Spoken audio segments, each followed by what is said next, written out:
Hey, it's Ricardo and I'm playing Subnautica. Now, I've been bombing around in the Seamoth, okay? But now I've got a vehicle modification console.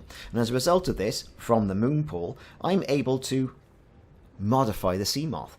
I can put upgrades on it, I can make it go deeper, charge via solar panels, whatever. But I can also change the colours, and I've gone for a particular garish colour here. I've gone for red and a sort of a bluey grey. Now, all this is well and good, but how did I do it? Well, like I said, you need a moon pool, and that's part of your base. You can find the moon pool segments in the mushroom forest. Stand on top of your life pod, look towards the Aurora, head towards the nose, you'll come across it. Find the segments there. But then you're also going to need a vehicle upgrade console, like you can see in front of you. Now, you can do cosmetic changes and add other changes via the fabricator, like depth, solar panel charging, torpedoes, and the like. So that's done via the fabricator.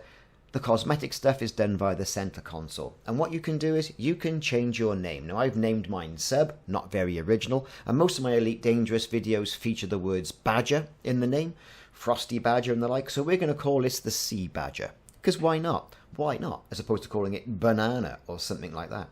Who cares? So we're going to call it Sea Badger. And then we're going to look at the colours. Now, the base colour I've currently got is yellow, which is a change from the general grey and white.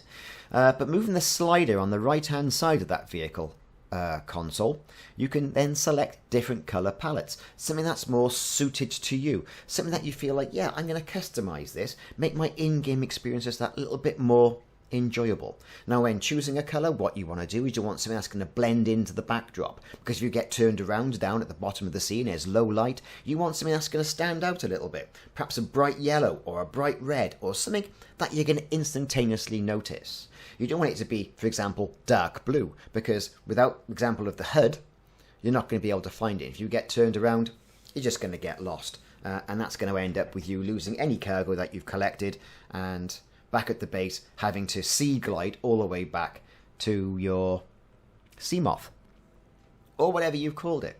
So you can change the base colour, like I've said. You can change the name colour on the side of the ship. You can change the colour of the interior, again with the same colour palette, moving that slider up and down on the right hand side, and also give it a nice colour of a stripe. Now, here is my creation.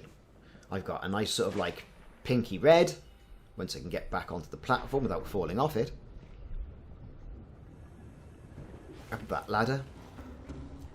I've got a cyan type of blue and a mustard coloured interior. And you can see on the back of the ship the name Sea Badger are depicted there. And that's what I've named my ship. And you can see the vehicle modification bay is also open. Now I've added additional storage to this Seamoth, and I've added depth and solar charging. So I'm quite satisfied. A little bit of hull armour as well, because you need a little bit of hull armour on that ship. Well, I've been Ricardo, and this has been a quick look at the Seamoth and Seamoth modifications. If you haven't done so, click the like and subscribe button and the notification icon, and you may get notifications. Who knows? Who knows how YouTube feels today? Hey, sail safe.